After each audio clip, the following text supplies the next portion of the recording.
Hey, how is everybody doing today? This is Big Tone 410. You could go follow me on a lot of stuff. We got the Xbox, you got YouTube, all of that. Never mind all the background noise because my idiot cousin just won't shut up. Never mind the background. It is Christmassy thing. I really don't care for Christmas, to be honest with you. It's like 3 days away, and I literally just don't give a fuck about it at all. It's been a Christmas shopping, none of that. So let's do something more productive with this video. 2014, some craziness has taken place, but I only want to focus on the mass media of the stuff that's been going on in recent days. You see, that's what I'm saying. All that fucking background noise. Anyway, let's start with leadership, black leadership. First of all, don't associate me personally. Don't associate me with Jesse Jackson or Al Sharpton. When I die, don't call them. I said when, yes. If it happens sooner than later, okay. But still, don't call them. No, absolutely not. Like, I feel like they made their fame off of black people suffering, and I don't like that, and I don't want no part of that. Like, go about your business. You're not around when you weren't around when I graduated. You weren't around when when hundreds of thousands of us went to college. Like, no, you're only around when someone's suffering, when someone's going through something. Like, what's the point? No, you're no benefit to your community other than to make a quick buck off their suffering. I, that's just how I feel about you right now. Like, no, I don't. You don't represent me at all. So, have you ever a black person? They like it. Hey, do you? But me, nah. Good. Um. So in that light, I want to direct your guys' attention to a good friend of mine's. I follow him on Instagram. Follow him on Instagram. His Instagram name is Smart Black Man. He does a lot of good work as far as informing the masses about everyday problems in society and everything that goes on with the black community. And I think you guys would actually like the intelligence that he brings to the light. We did used to be on debate team back in our debate days. I don't know if he's still doing it. I haven't really been in touch with it, but for the most part, he does a good job of informing people. Now, let's get into the police killings. Now, this isn't a race thing. My lips are dry, by the way. This isn't a race thing. It's a it's a tired thing. It's a tired thing. Yes, I want to say it's a lethargic thing. Yeah. Um, you see, for years, at the African American race, I want to say the African American race, and this is the only part that I'm going to make about race.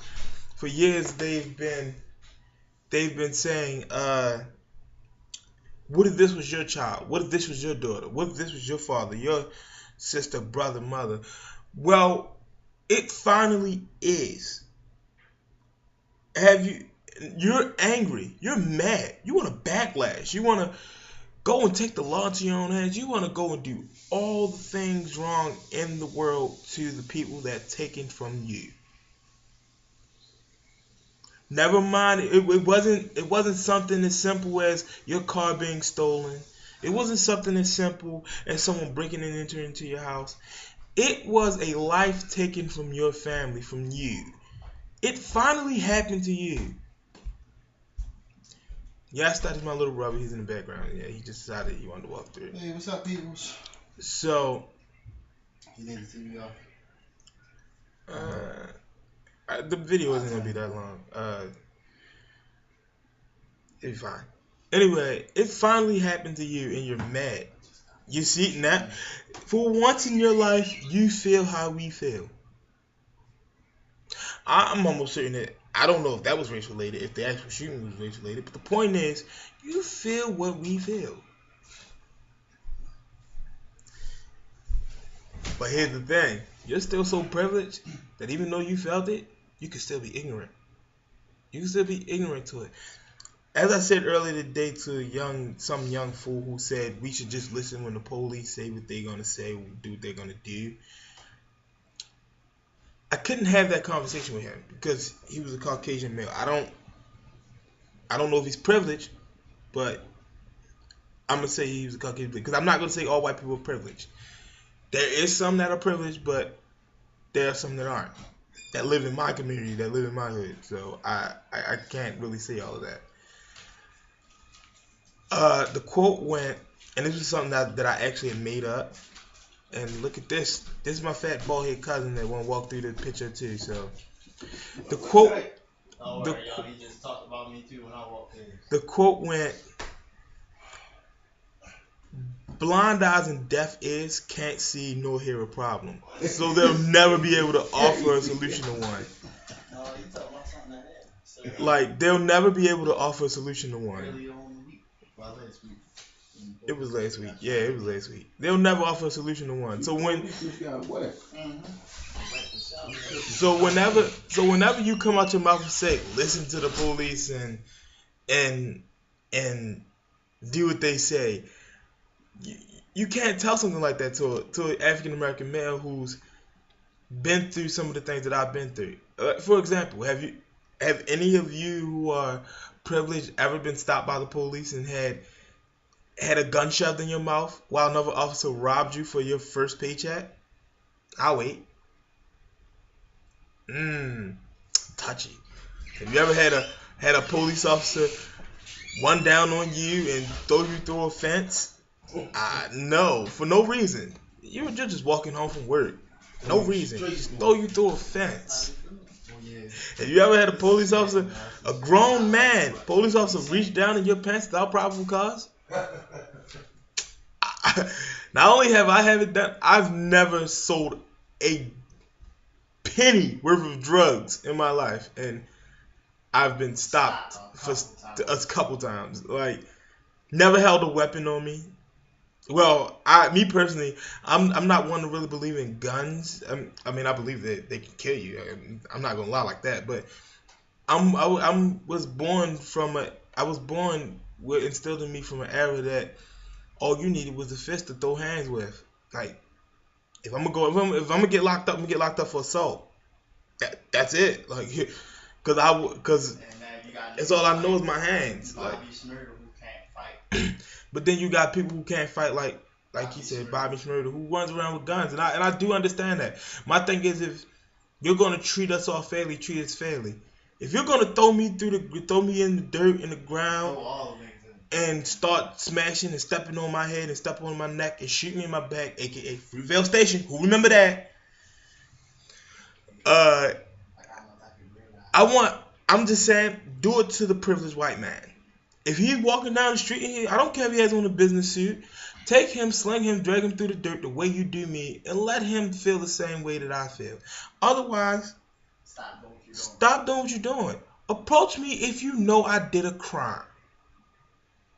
Approach me and tell me to put my hands up if you know I did a crime.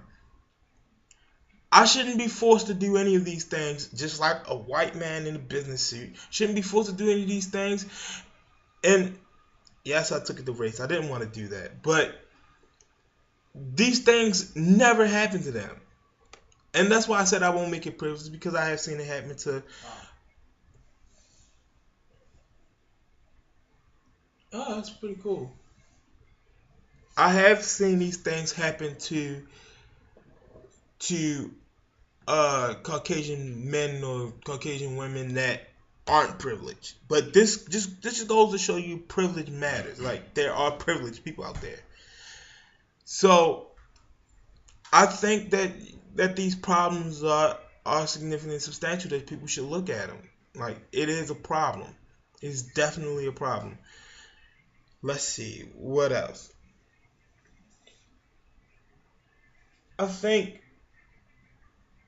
that when people come out their mouths and say things and talk about stuff, they need to be more well informed. I completely agree, concur. So at this moment, I would like to take time out to tell the black community that you guys are dead wrong as well. Well, not in the sense of I don't really care too much as far as what has happened as far as that police shooting. I mean, I care. I do apologize for that, but I'm not talking about that. I'm talking about the whole Black Friday thing. I hated the ignorance behind you guys wanting to boycott that time of year. I had seen a lot of Instagram posts saying that it was a term derived from slavery. Well, it wasn't. It never was. First of all, the things that you should know is that most farmers, by the time when slavery was going on, there was no way for them to trade slaves like that to help harvest crops, because usually crops were harvested by August and September. Like, if you didn't have those things harvested, they would go in bed by Thanksgiving. So, like, all that stuff that was said, like, this is a legit fact. So to have extra farm hands to harvest crops that weren't already there doesn't really make sense for that to be the reason why they made that term. Black Friday was actually a term created that businesses used, that was a term created that was derived from a term that businesses used, known as being in the black. Being in the black or being in the red actually pretty much showed what was made over the fiscal year. Well, some businesses use it monthly, I believe, but it was pretty much determined to see how much was made over the fiscal year.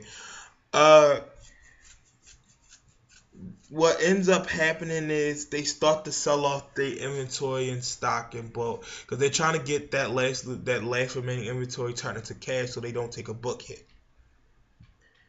This is coming from someone who's actually done a project or report on this in the business class. So, yeah, that in no way form has anything to do with race. As far as everything else goes, I actually don't know what you guys have been doing lately or how much research you guys have been doing. So, like I said, you guys should probably go and speak to Adam, aka Smart Black Man. He does have a lot of great insight. And I will be back with another video sometime later on in the week, maybe in 2015. Let's see how the riots go first. Yeah, I'm sorry, that was a poor joke, but yeah, go follow his YouTube channel and see if you like what I have to say. If not, go fuck yourself.